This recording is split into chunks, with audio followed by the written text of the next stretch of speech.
ওইটা তো আমার দিলে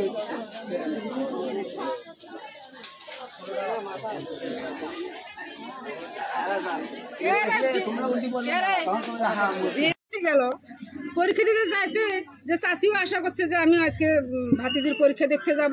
পরীক্ষা দেখতে গেছে, এখন এই মুহূর্তে যেভাবে দুর্ঘটনা ঘটে এই জন্য আমি খুব মানসিক ভাবে আমি দুঃখিত। আমার এত যে হ্যাঁ বিভ্রান্ত যে কষ্টটা আমি কিন্তু সহ্য করতে পারতেছি না। কিভাবে হইলো যে ওই তো রোড অ্যাক্সিডেন্ট করলো কিসের সঙ্গে? পিছন থেকে ওই মানে চাচাকে নিয়ে গেছে মোটর বাইকে, নিয়ে যাওয়ার পরে বাইকে মানে চাচা হয়তো পিছন খেয়ে পড়ে গেছে। পড়ে যাওয়ার পর এই মতো অবস্থায় ও ডানে পড়ছে, মানে ওর চাচি আর মেয়েটা দুজনই ওরা ডানে পড়ছে। ডানে পড়ার কারণে মানে কোরচাচি লাগাই দিয়ে গেছে। এই জন্য আমি আন্তরিকভাবে দুঃখিত। এখন আমি যে গোসল দেবো, আমি কিন্তু গোসল দেবো, কিন্তু আমার হাত পর কিছু হচ্ছে না যে আমি ওখানে যাব। তারপরে আমরা দেখি সাতনার রোডটা মাসে নাইলে তিন চারবার অ্যাক্সিডেন্ট হয়। কালকেও অ্যাক্সিডেন্ট দুজন মারা গেছে, আজকে 3 জন। এই রোডে মাসে নাইলেও 3 চারবার অ্যাক্সিডেন্ট হয়। আমরা জোর দাবি জানিয়ে দিয়েছি সরকারকে এই রোডটা যেন মানে বড় করার জন্য, কারণ এমন হবে মানে কেউ চিন্তা করতে পারে না। রাস্তার কি অবস্থা? আপু যাইতেছে, এখন পরীক্ষা একটাই পরীক্ষা ছিল, পরীক্ষাটাও দিতে পারছে না। পরীক্ষা দিবে এই যে মনে করো গাড়ি এলারা যে এইরকম করে গাড়ি চলে যে লাস্টটাতে মারা গেল আমরা যা দেখতেছি, এটা তো দুনিয়া ফিরে আসবে না। আমরা ধরো আসসালামু এখানে সমস্যা হলো রাস্তার যে পরিবেশটা, এই রাস্তার পরিবেশটা খুবই খারাপ। চেকন পরিজ্ঞানপ্রাপ্ত হওয়ার দরকার, কারণ প্রাণ চলে গেছে। বলার মতো সিএনজি চলে, অটো চলে, বাস চলে, যেভাবে চলতেছে এটা আমাদের হারার মতো অসম্ভব।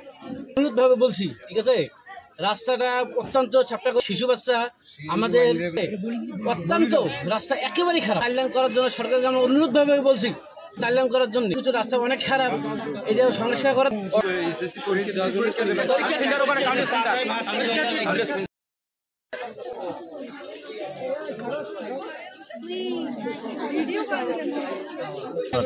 আজকে এসএসসির লাস্ট এক্সাম, তো আমরা কখনো ভাবি নাই যে আমাদের স্কুলের আপুর আজকে এই ধরনের হবে, বা সেও কখনো চিন্তা করে নাই যে তার আজকে মৃত্যু হবে। তো আসলে আমাদের অনেক খারাপ লাগতেছে সবারই। আমরা কল্পনাও করি নাই যে এত ভালো আপু আমাদের জীবন থেকে এত তাড়াতাড়ি চলে যাবে। আসলে অনেক খারাপ লাগতেছে আমাদের। মানে এর জন্য তোমরা কাকে দায়ী করো বলো তো? কাকে দায়ী করি আমরা? আসলে রাস্তায় মানুষের যে গাড়ি ড্রাইভাররা আছে, তারাও আজকাল রাস্তাটা দেখে গাড়ি চালায় না। তারা মানুষ না, অমানুষের মতো আর কি ব্যবহার করে। তারা কখনো ভালো করে দেখবে না রাস্তা কে পারাপার হচ্ছে বা কোন গাড়ি কোন দিকে যাচ্ছে, তারা তাদের ইচ্ছা মতো গাড়ি চালায়। তো সেক্ষেত্রে আমি ড্রাইভার আঙ্কেলকে বলবো যে আঙ্কেলগুলো যেন ভালো করে গাড়ি চালায়, যেন মানুষকে দেখলে রাস্তা যদি পারাপার হয় কোনো ব্যক্তি, তাদেরকে দেখলে যেন গাড়িটা স্লো করে, যেন তারাও পারাপার হতে পারে এবং সেও গাড়িটা চালাতে পারে।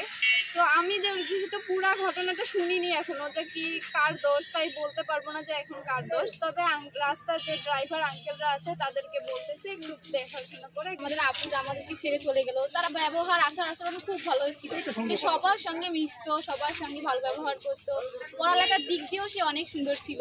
আমরা কখনো ভাবিনি সে আজকে এতদিন পরীক্ষা দেওয়ার পর এই লাস্টের পরীক্ষায় সে এরকম একটা আমাদের খারাপ একটা